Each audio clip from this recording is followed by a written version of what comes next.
নমস্কার বন্ধুরা, Rupa's simple and daily life চ্যানেলে আপনাদের সবাইকে সুস্বাগতম।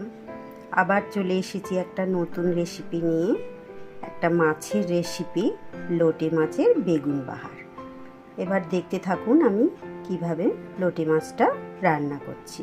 পুরো ভিডিওটা দেখার জন্য আপনাদের কাছে আমার অনুরোধ রইল, পুরো ভিডিওটা প্লিজ আপনারা দেখতে থাকুন। আমার লাগছে কাটা বেগুন, অল্প কিছু আলু, আর সেই সঙ্গে থাকছে লোটে মাছ, আর কাটা পেঁয়াজ আছে। এখানে আছে আমার রসুন থেতো করা, চাইলে আপনারা রসুনটা বেটেও কেউ দিতে পারেন। আর এখানে থাকছে হলুদ গুঁড়ো, নুন, আর কেটে রেখেছি ঝালের জন্য একটু কুচিয়ে রেখেছি লঙ্কা, আর একটু কালারের জন্য কাশ্মীরি লঙ্কার গুঁড়ো। এবার তাহলে আমি গ্যাসে কড়াই বসিয়ে দিয়েছি। কড়াইতে দিয়ে দিলাম সর্ষের তেল, একটু পরিমাণে বেশি দিয়েছি, লোটে মাছ একটু তো রিচ হয়। আজ আমি রান্নাটা সর্ষের তেল দিয়ে করছি। তেলটা আমার গরম হয়ে গেছে। প্রথমে আমি আলুর টুকরোগুলো ভালো করে ভেজে নিই।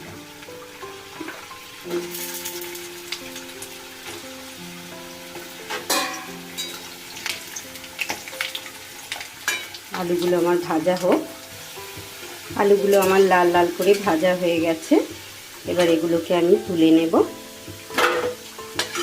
পুরো ভিডিওটা দেখার জন্য আপনাদের কাছে অনুরোধ রইল, প্লিজ বন্ধুরা পুরো ভিডিওটা দেখবেন।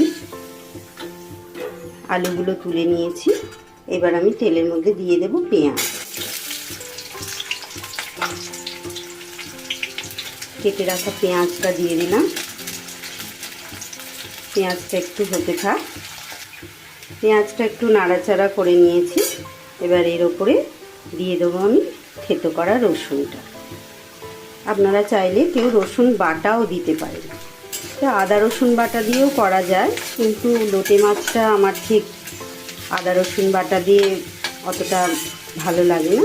রসুনটাই একটু থেতো করে দিয়েছি।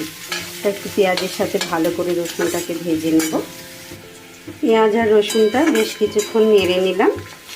এবার আমি এর ওপরে দিয়ে দেব আমার কেটে রাখা বেগুনগুলো। বেগুনটা দিয়ে একটু ভাজা ভাজা করে নেব। পেঁয়াজ রসুনের সাথে বেগুনটা আমার বেশ ভালো করে নাড়া হয়ে গেছে। পেঁয়াজ রসুনটাও আমার বেশ লাল লাল ভাজার গন্ধ বেরিয়ে পড়েছে।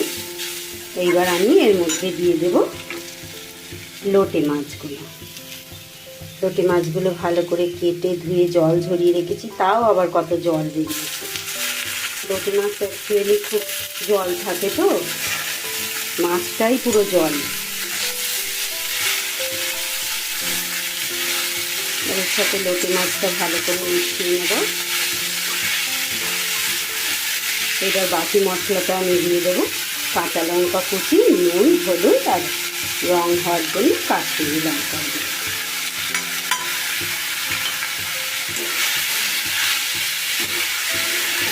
একটু নেড়ে নিয়ে এবার আমি ভেজে রাখা আলুগুলো দিয়ে দেবো।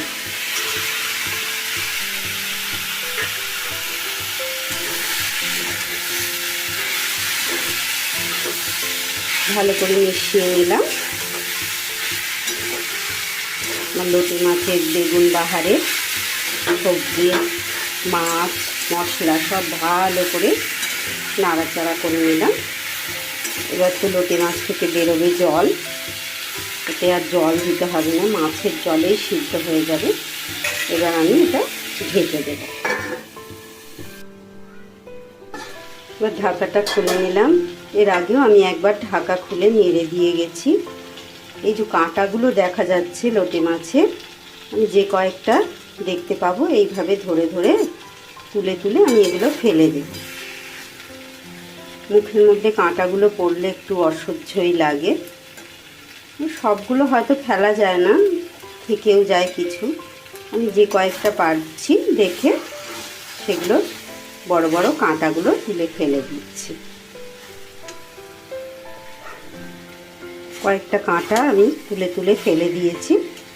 লোটে মাছটা তো গোটা থাকে না, এটাকে একদম জল বেরিয়ে পুরো মাছটা আমার আলু আর বেগুনের সাথে মিশে গেছে। লোটে মাছটা একটু বেশি ঝাল ঝাল খেতে লাগে। আমরা যেহেতু ঝাল একটু কম খাই আর কাঁচা লঙ্কার ঝাল খাই, তাই একটু কাঁচা লঙ্কা কেটে দিয়েছি। আপনারা আপনাদের প্রয়োজন মতো ঝালটা দিয়ে দেবেন। এটাকে আমি নেড়ে নেড়ে নেড়ে নেড়ে একদম শুকনো করে ফেলবো। যতক্ষণ না শুকনো হচ্ছে সেই পর্যন্ত নাড়তে থাকবো। খুব ভালো করে আমি নেড়ে একদম ভাজা ভাজা করে নিয়েছি। দেখুন আমার রান্নাটা এবার হয়ে গেছে। গ্যাসটা নিভিয়ে দিলাম। এবার একটা পাত্রে আমি এটাকে ঢেলে নেব। দেখুন বন্ধুরা, লোটে মাছটা আমার একদম রেডি হয়ে গেছে। লোটে মাছের বেগুন বাহার। এর ওপরে যারা আপনারা ধনেপাতা খেতে ভালোবাসেন অবশ্যই একটু ধনেপাতা কুচিয়ে দিয়ে দেবেন। আমার মেয়ে ধনেপাতা কুচি খেতে ভালোবাসে না বলে আমি আর ধনেপাতাটা এর মধ্যে দিইনি। ভিডিওটা তাহলে এখানেই শেষ করছি। পুরো ভিডিওটা দেখার জন্য আপনাদের অনেক অনেক ধন্যবাদ। আবার চলে আসব একটা নতুন ভিডিও নিয়ে। আপনারা সবাই ভালো থাকবেন, সুস্থ থাকবেন। ঈশ্বর আপনাদের মঙ্গল করুন। নমস্কার। অবশ্যই আমার চ্যানেলটাকে আপনারা সাবস্ক্রাইব করবেন। ভালো লাগলে একটা কমেন্ট করবেন, লাইক করবেন আর শেয়ার করবেন। ধন্যবাদ।